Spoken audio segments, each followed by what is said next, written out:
Baik, Bismillahirrahmanirrahim. Assalamualaikum warahmatullahi wabarakatuh. Waalaikumsalam warahmatullahi wabarakatuh. Waalaikumsalam warahmatullahi wabarakatuh. Waalaikumsalam warahmatullahi wabarakatuh. Alhamdulillahirabbil alamin. Allahumma shalli ala Muhammadin wa ala alihi wa sahbihi ajma'in, amma ba'd. Alhamdulillah, segala puji syukur kepada Allah Subhanahu wa taala. Di pagi hari ini kita bisa melanjutkan perkuliahan pengantar Tata Hukum Indonesia masih dengan media Zoom. Sama pekan depan juga masih Zoom. Saya baru pulang hari Rabu sepertinya. Rabu. Jadi masih pekan depan. Jadi nanti pekan terakhir baru kita bisa tatap muka secara offline.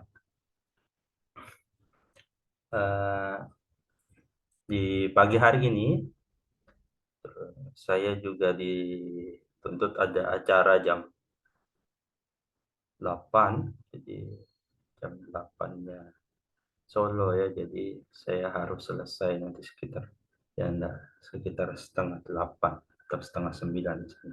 Mohon maaf ya. Jadi sebenarnya saya itu statusnya sedang izin, sedang menyelesaikan doktor saya. Tapi karena saya tidak bisa melimpahkan tugas ngajarnya, karena dosen yang lain juga jadwalnya padat, jadi win-win solutionnya begini. Jadi ya saya mohon maaf kalau tidak bisa maksimal, tapi ini win-win solution karena saya tidak bisa hadir di sana, tapi juga tidak ketemu penggantinya. Nah, jadi saya akan tetap mengajarnya, merangkap dua kelas ini, kelas A dan kelas B, di mata kuliah pengantar Tata Hukum Indonesia.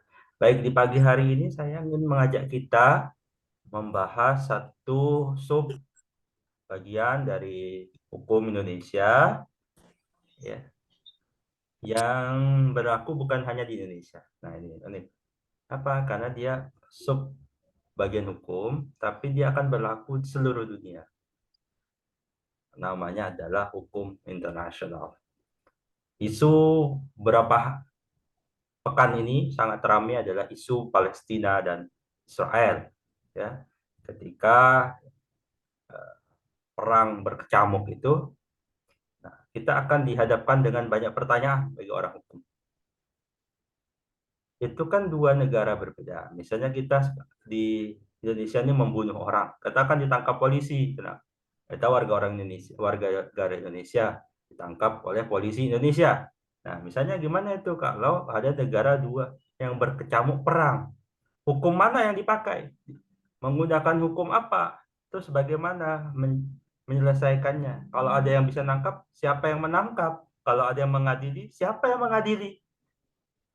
Ketika pembahasan yang seperti itu, nanti ini akan menjadi bagian dari ranah pembahasan satu bidang hukum, namanya hukum internasional.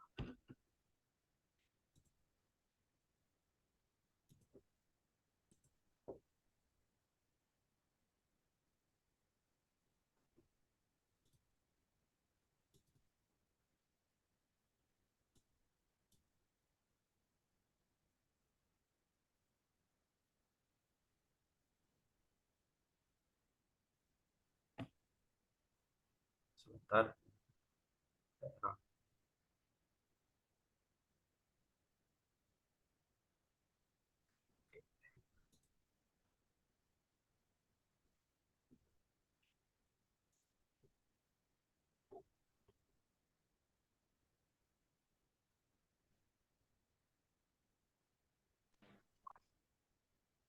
Baik, hukum internasional.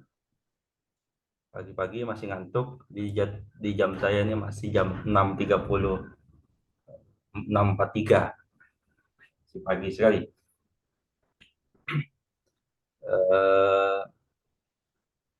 Hanya gambarnya kopi ya, kurang ngantuk. Baik. Di bagian bicaraan hukum internasional nih, tadi saya sudah beri pengantar, kira-kira itulah yang akan kita bahas ketika nanti saudara akan masuk ke mata kuliah ini. Ini kalau nggak salah di semester 3 atau semester 4 kita. Saudara akan temukan dengan mata kuliah HI, Hukum Internasional. Tapi jangan sampai tertukar. Di UMKT itu ada juga prodi HI, Hubungan Internasional. Itu ada dua hal yang berbeda. Ya. Kalau kita spesifik bicara hukumnya, kalau HI sendiri itu nanti akan mempelajari, mereka juga akan pelajari hukum internasional. Jadi hukumnya itu bagian kecil dari hubungan internasional. Karena kalau hubungan internasional itu lebih luas, bicara tentang banyak hal, bukan hanya hukumnya.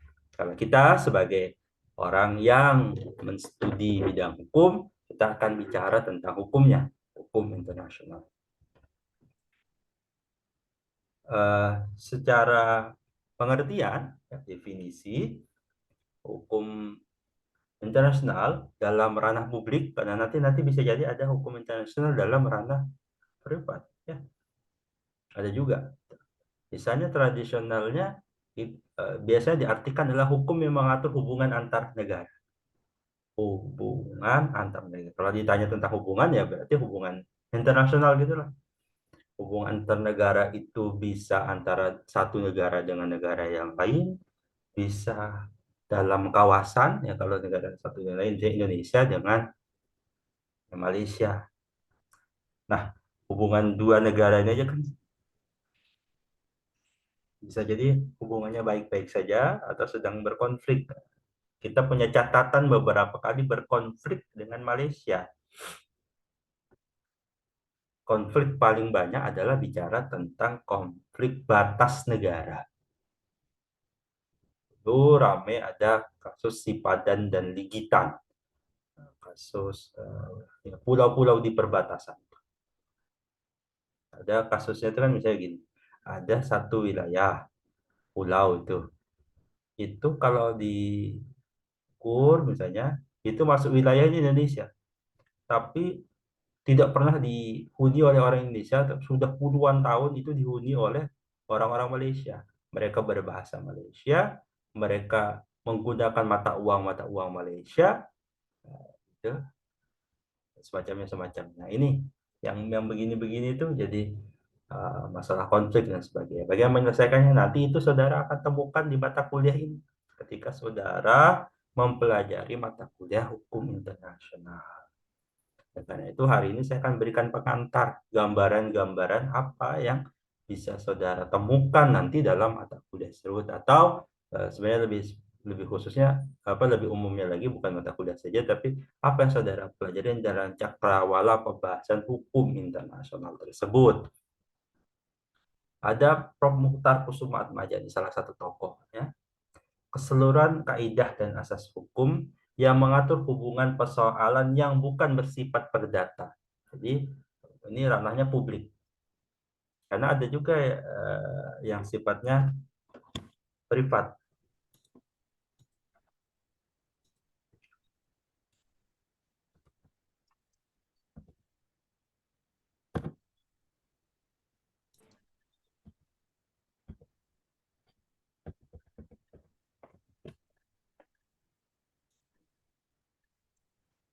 Sifatnya publik berarti kan yang melintas batas negara, berarti ada wilayah yang sifatnya bukan di satu negara tapi bisa di dua negara, bisa jadi ada 3 negara.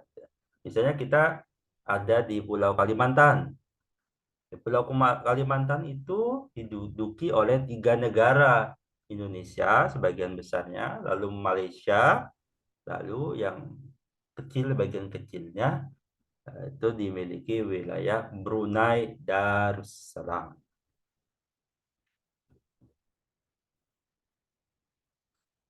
Ada juga coba definisi lain misalnya, ya.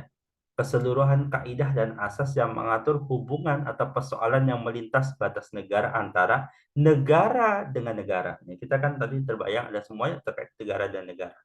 Nah, ternyata ada lagi negara dengan subjek hukum lain bukan negara, atau subjek hukum bukan negara satu sama lain.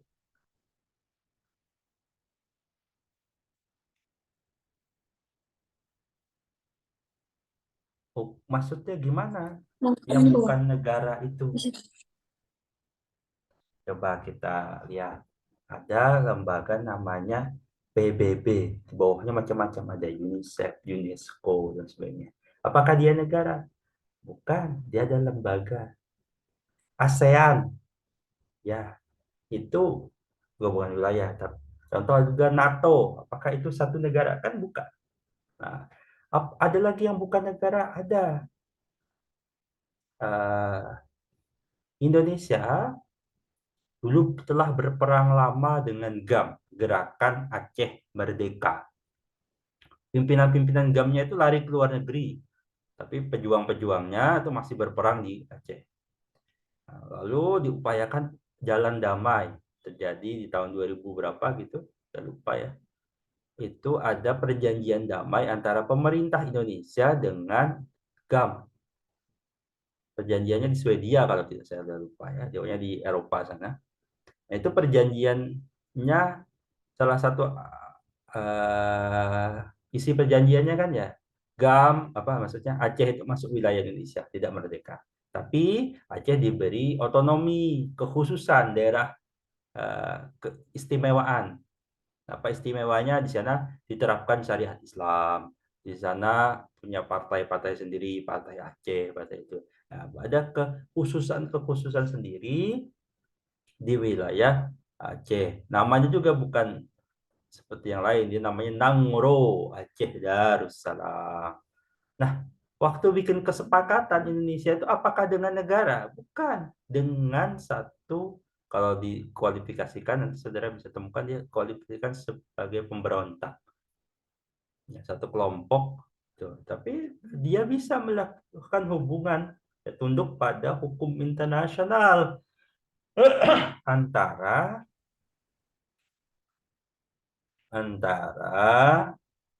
negara dengan subjek hukum yang bukan negara. Gitu. Jadi pembahasan HI ini sifatnya publik. Lalu ada lagi definisi yang lain kita teliti ya. Salah satu agar kita bisa memahami sesuatu itu kita tengok berbagai definisi yang coba ditawarkan oleh para ahli.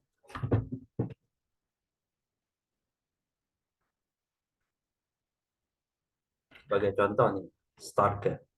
Aturan hukum yang untuk sebagian besar terdiri dari prinsip-prinsip dan kaidah perang. Apa isi hukum internasional itu? Isinya prinsip dan kaidah-kaidah yang terhadapnya negara-negara merasa dirinya terikatnya.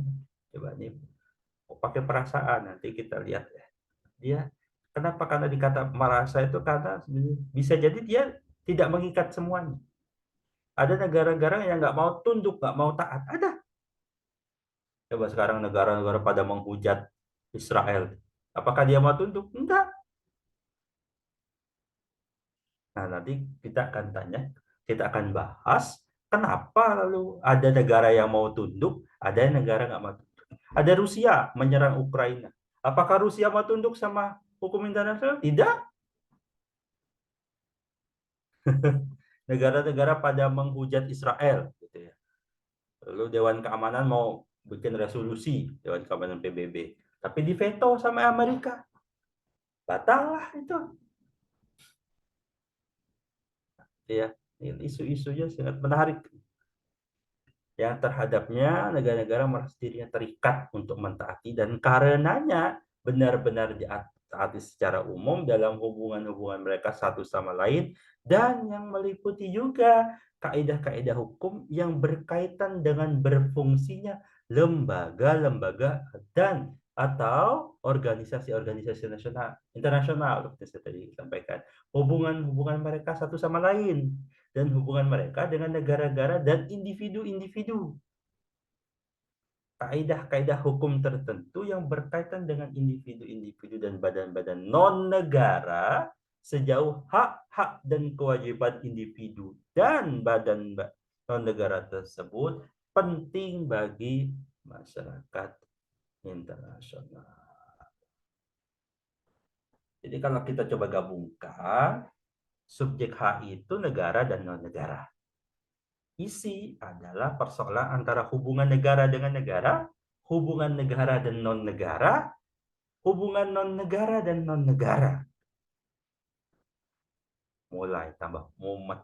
Ya apa tuh Pak? Kemarin kita bahas Indonesia dalamnya sampai masuk sampai hukum adat.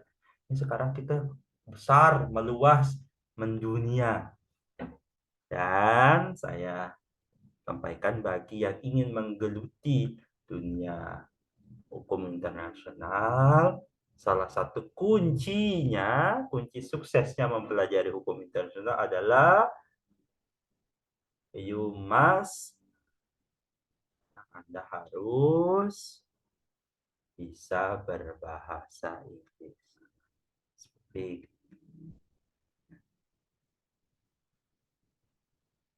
Kalau Anda tidak berbahasa, apakah cukup bahasa Inggris? Tidak.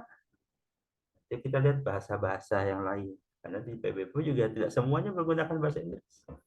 Kalau saudara yang punya kemampuan bahasa Arab juga itu bagus. Bahasa yang lain, misalnya bahasa apa ya? Spanyol itu kan banyak yang menggunakan. Jadi bukan hanya di Spanyol tuh, di Spanyol, di Meksiko, di Amerika Latin itu kan banyak bahasa yang menggunakan bahasa Spanyol. Di Amerika sendiri juga banyak ya sekarang orang yang berbicara bahasa Spanyol. Siapa namanya, Lionel Messi itu kan bisanya bahasa Spanyol, dia nggak bisa bahasa Inggris tuh. Jadi dia di Inter Miami itu tahu tuh banyak kan ya, orang-orang yang keturunan negara dari asal negara Spanyol juga tuh. Lalu apakah namanya sama hukum internasional? Banyak yang juga menggunakan istilah-istilah lainnya. Apa saja istilah yang dipakai? Ada hukum bangsa-bangsa, the law of nations. Ada juga hukum antar bangsa, the law among nations. Ada juga hukum antar negara, interstate law. Ada juga yang menggunakan hukum internasional, salah ketik. International law. Ada juga yang bicara tentang ini publiknya Pak, karena nanti ada spesifik lagi namanya hukum ada mata kuliah hukum dagang internasionalnya bicara tentang perdagangan, itu bicara tentang privatnya antara perusahaan-perusahaannya tentang dan sebagainya. Kalau yang publik ini yang kita sedang bahas itu public international law.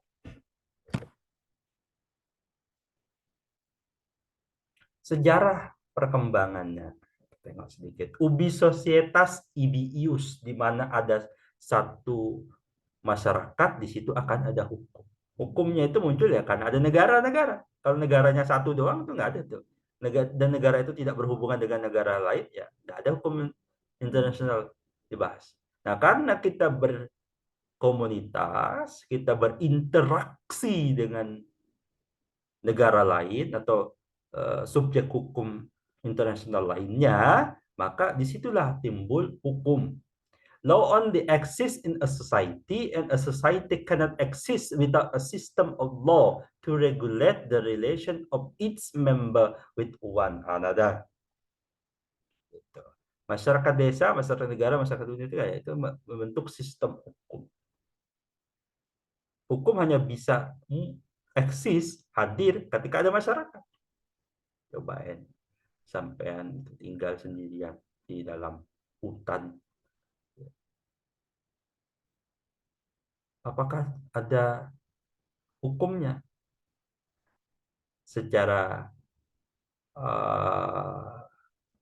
pribadi nanti ada, misalnya hukum agama saudara, misalnya apa namanya, saudara bagaimana cara saudara hidup dan sebagainya. Tapi karena tidak ada orang yang lain, hubungan yang berkaitan dengan hubungan orang lain, ya tidak ada hukum terkait itu. Oh, nanti saudara berbagi makanan dengan hewan. Nah, itu muncul hukum tuh. Oh, kita tidak boleh serakah ambil makanan. Kenapa? Nanti ada buat hewan yang lain dan sebagainya. Itu nggak hidup sama manusia saja, itu tetap ada aturan tuh. Aturan itu muncul karena agar terjadi ketertiban. Ya, saya kemarin baca itu menarik tuh. Ada seorang apa namanya, pemerhati itulah. Dia aktivis terkait hewan-hewan liar itu. Nah, waktu itu tuh membahas gajah dan harimau di Sumatera. Dia sampaikan kepada petani-petani, Pak, bukan gajah dan harimau itu yang masuk ke rumah Bapak, kata dia. Tapi Bapaklah yang sebenarnya masuk ke rumah singa dan rumah gajah-gajah itu. Nah, itu kan rumah mereka dulunya. Bapak tebangi pohonnya, Bapak manfaatkan lahan-lahannya. Itu kan tempat hidup mereka, rumahnya mereka. Nah, sekarang Bapak-bapak pakai.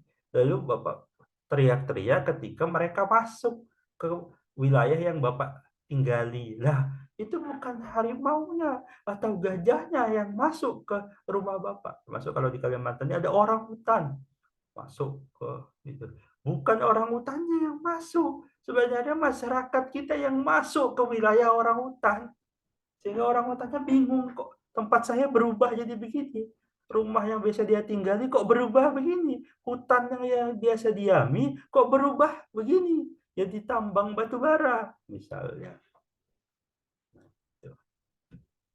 Itu ya, jadi hidup eksis. Walaupun bukan dengan manusia pun gitu juga ada apa. Ini sejarah-sejarahnya dari zaman Yunani kuno.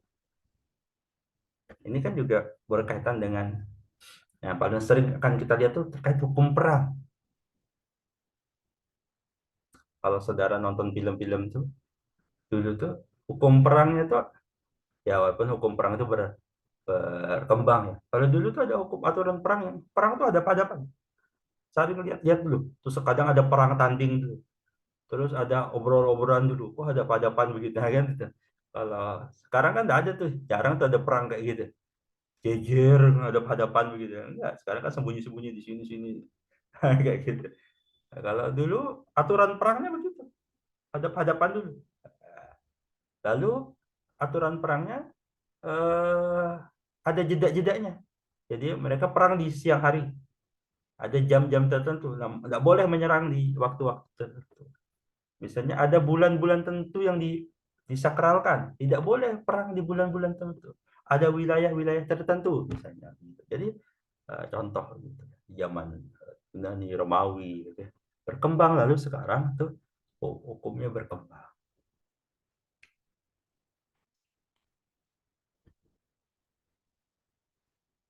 Nah, sejak berkumpulnya hukum-hukum modern, hak ini berkembang pesat. Nah, dengan berkembangnya negara-negara modern seperti sekarang, hukumnya juga berkembang. Muncul perjanjian-perjanjian internasional, baik antar negara maupun yang melibatkan banyak negara, lalu diratifikasi, diakui oleh negara-negara. Perundingan-perundingan. Untuk Indonesia merdeka itu kan, setelah Indonesia merdeka, ingat-ingat sejarah lagi, ada perundingan ini, perundingan itu, ada perundingan Rumloyen, ada perundingan macam-macam. Muncul juga negara-negara yang baru ya di era-era modern ini. Apa termasuk Indonesia? Kan dulu Indonesia itu bukan negara yang satu. Indonesia itu sebelum datang Belanda, negara macam-macam, kesultanan macam-macam. Berkembang sekali. Lalu nanti datang Belanda, VOC ya kan, lalu ada negara Belanda yang masuk, nanti ada Jepang masuk, nanti waktu Indonesia merdeka. Waktu Indonesia awal-awal merdeka pun itu Papua yang sekarang kita sebut Papua. Papua ada lima provinsi sekarang di provinsi di Papua itu ya, ada lupa saya namanya yang baru-baru itu ada provinsi baru itu di Papua itu. Nah, itu dulu ketika Indonesia merdeka belum masuk wilayah Indonesia. Masih dikuasai Belanda. Nah, itu nanti ada operasi pembebasan Irian Jaya. Nah, itu kan berkembang. Wilayah-wilayah juga berkembang. Negara-negara hadir. Malaysia itu kan baru merdeka tahun 60-an ya. Lalu nanti pecah tuh siapa namanya? Singapura pisah. Lalu ada nanti dekat kita di Timor Leste. Nah, itu kan merdeka, dia versi mereka, dia merdeka dari penjajahan Indonesia. Coba cari versi sejarahnya Timor Leste. Jadi Timor Leste itu menganggap mereka merdeka dari penjajahan, pencaplokan Indonesia. Ya kan ada muncul negara-negara baru yang berkembang dan sebagainya. Baik, ini mau mati, saya tutup dulu Zoom-nya, nanti 5 menit lagi kita join di Zoom yang baru. Oke, saya tutup dulu untuk Zoom yang pertama. Terima kasih.